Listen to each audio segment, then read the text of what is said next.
نحمدہ ونصلی علی رسولہ الکریم، اما بعد۔ مفسدات صیام یعنی روزے کو توڑنے والی چیزیں کیا ہیں؟ کوئی چیز ارادی طور پر کھانے پینے سے روزہ ٹوٹ جاتا ہے،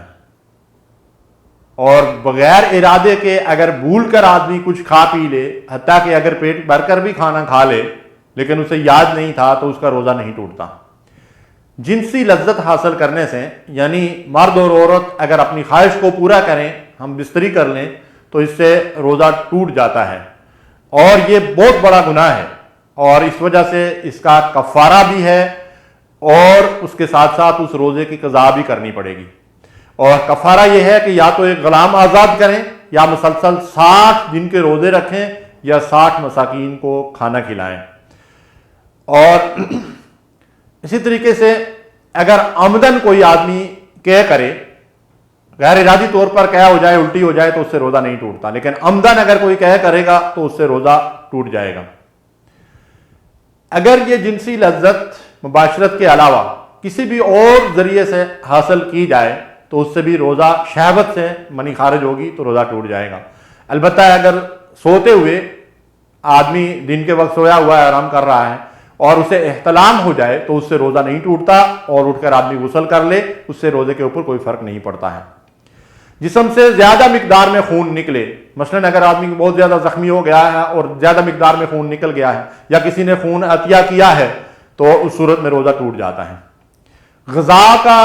یا طاقت کا انجیکشن آپ کسی کمزوری کی وجہ سے، کسی وجہ سے لگوائیں گے، یا گلوکوز لگوائیں گے، ڈرپ لگوائیں گے، تو اس سے روزہ جو ہے وہ ٹوٹ جاتا ہے۔ انسولین وغیرہ سے اور عام درد وغیرہ کے انجیکشن سے روزہ نہیں ٹوٹتا۔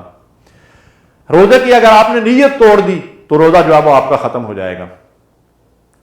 حیض و نفاس کی وجہ سے روزہ ٹوٹ جاتا ہے، اور اگر کوئی خاتون اس وقت حیض و نفاس سے پاک ہوں جس وقت سحری کھانے کا وقت نہ ہو، لیکن ابھی فجر طلوع نہ ہوئی ہو، تو اسی وقت وہ روزے کی نیت کر لے، اور فجر کے بعد بھی وہ اگر نہا لے تو اس کا روزہ جو ہے وہ درست ہو جائے گا۔ جن خواتین کے یا جن لوگوں کے روزے قضا ہو جاتے ہیں، انہیں چاہیے کہ دوسرے سال رمضان کے آنے سے پہلے روزوں کی قضا جو ہے وہ پورے کر لیں۔ اس سلسلے میں تھوڑا سا اختلاف ہے علماء کے درمیان کہ اگر روزے قضا ہوئے ہوں تو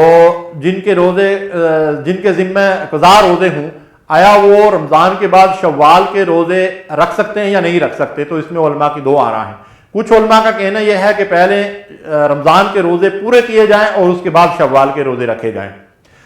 لیکن بعض روایات سے پتہ چلتا ہے، جیسے صحیح حدیث میں ہے کہ حضرت عائشہ رضی اللہ تعالیٰ عنہ فرماتی ہیں کہ ہمیں بعض اوقات مصروفیت اور دوسری مشغولیات کی وجہ سے، یا نبی صلی اللہ علیہ وسلم کی خدمت کی وجہ سے ہم سے جو رمضان کے روزے چھوٹ جاتے تھے، بعض اوقات دوسرے سال شعبان کا مہینہ آ جاتا تھا تو ہم شعبان کے مہینے میں ان روزوں کی قضا کیا کرتی تھیں، اور وہ روزے ہم شعبان میں آ کر رکھا کرتی تھیں جو ہم سے رمضان میں چھوٹے ہوتے تھے۔ تو اس سے بعض علماء کرام نے یہ استدلال کیا ہے کہ ظاہر ہے کہ عائشہ رضی اللہ تعالیٰ عنہ اس سال بھر کے درمیان میں جو نفلی روزے ہوتے تھے، جیسے ایام بیس کے روزے ہیں، یا شوال کے روزے ہیں، یا یہ ہے کہ یوم عرفہ کا روزہ و عاشوراء کے روزے ہیں، تو یہ روزے تو ان کا یقیناً وہ اہتمام ضرور کرتی تھیں۔ تو اس لیے علماء کرام یہ فرماتے ہیں کہ رمضان کے روزے اگر کسی سے چھوٹ گئے ہوں تو شوال کے روزے رکھے جا سکتے ہیں، اور رمضان کے روزوں کی قضا بعد میں کی جا سکتی ہے۔ واللہ عالم بالصواب۔ اللہ تعالی ہمیں حق بات سمجھنے اور اس پر عمل کرنے کی توفیق عطا فرمائے۔